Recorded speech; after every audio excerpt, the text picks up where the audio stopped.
Hello, আসসালামু আলাইকুম। আমি প্রোপাইটার মোহাম্মদ মাসুম হাওলাদার, খুলনা ফার্ম ম্যানেজারি। আর আজকে আমরা চলে আসলাম কোয়েল পাখির দ্বিতীয় পর্ব নিয়ে।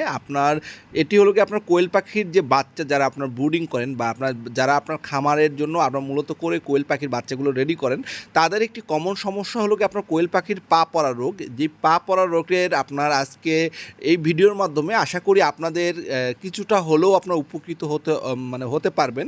আর মূলত করে আপনার এই কোয়েল পাখির পা পড়াটা আপনার রোগটি কখন থেকে শুরু হয় কোয়েল পাখির বাচ্চার, এবং এই যে কোয়েল পাখির পা পড়া রোগ বা পা ব্যাকা হয়ে যাওয়া, এই রোগ থেকে আপনারা কিভাবে পরিত্রাণ পাবেন সেটি আমরা আজকে এই ভিডিওর মাধ্যমে আপনাদেরকে আমরা বলে দেব।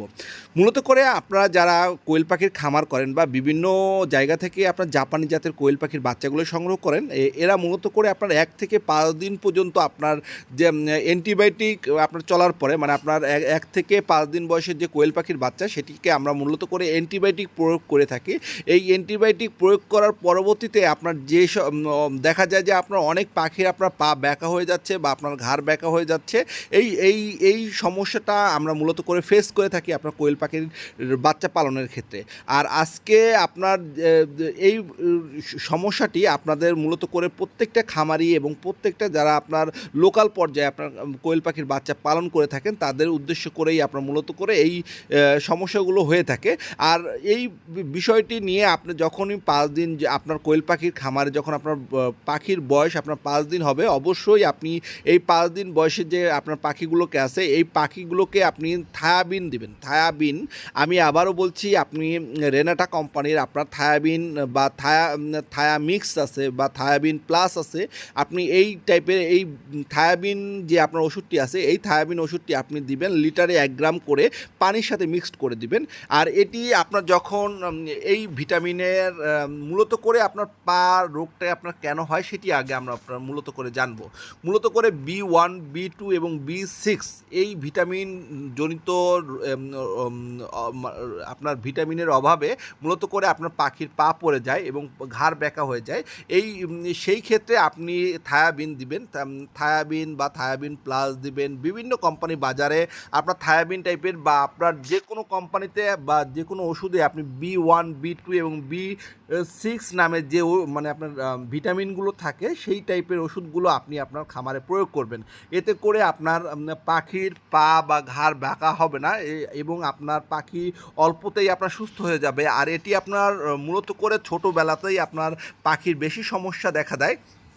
আর এই সমস্যাগুলো থেকে আপনি পরিত্রাণ পেতে হলে আপনার অবশ্যই আপনি যখনই আপনার পাখির বয়স 5 দিন হবে বা 5 থেকে 10 দিন, আপনি টোটাল আমরা মূলত করে খুলনা ফার্ম ম্যানেজারিতে আমরা এই 5 থেকে 10 দিন পর্যন্ত আপনার এই ভিটামিনটি আমরা ব্যবহার করে থাকি বা এই ওষুধটি আমরা ব্যবহার করে থাকি।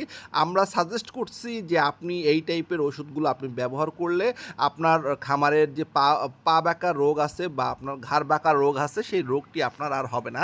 আর এটি থেকে আপনি এইভাবে করে মুক্ত পাবেন। আর অবশ্যই আপনি যখনই কোয়েল পাখির বাচ্চা ব্রুডিং করবেন, আর ব্রুডিংয়ের সময় আপনার একটি সমস্যা হয়, যারা মূলত করে পেপারে আপনার কোয়েল পাখির বাচ্চাগুলো ব্রুডিং করে থাকেন, তাদের ক্ষেত্রেও আপনার এই ধরনের সমস্যাগুলো হয়। যেমন আপনার জিরো সাইজের কোয়েল পাখির বাচ্চাগুলো আপনার এরা সোজা হয়ে দাঁড়াতে পারে না, আপনার পাগুলো স্লিপ করে, এর জন্য আপনার 2 পা দুদিকে ছড়িয়ে দিয়ে আপনার ওরা মূলত করে বসে থাকে। আর অবশ্যই কোয়েল পাখির ব্রুডিংয়ের ক্ষেত্রে আপনি সালাড চট টাইপের আপনার কিছু ব্যবহার করবেন, যাতে করে আপনার পাখিগুলোর পা আপনার দুদিকে যেন না সরে যায়। আর অবশ্যই আপনি আপনার খামারে 5 থেকে 10 দিন পর্যন্ত আপনি আপনার খামারে অবশ্যই B1, B2, B6 মানে এই ভিটামিন যে সকল ওষুধের ভিতরে বিদ্যমান, এই সকল ওষুধগুলো আপনার খামারে প্রয়োগ করলে আপনার আর পা বাঁকা রোগটি হবে না। আর এই এরকম যে সমস্যাগুলো আছে সেইগুলো থেকে আপনার পরিত্রাণ পাবেন। আজ এ পর্যন্তই। যারা মূলত করে কোয়েল পাখির পালন সম্পর্কে আমাদের খুলনা ফার্ম ম্যানেজারি প্রতিনিয়ত আপনার এরকম আজকে প্রতিদিন আমরা একটি করে যে কোয়েল পাখির সমস্যার যে আপনার এর যে সমস্যাগুলো এবং সমস্যা থেকে কিভাবে আপনি পরিত্রাণ পাবেন তাগুলো আমরা বলে দেব। আর সবচেয়ে বড় কথা হলো গিয়ে আপনার কোয়েল পাখি যারা লালন পালন করবেন, অবশ্যই আপনারা আগে থেকে একটু পরামর্শ করে নেবেন। ধন্যবাদ।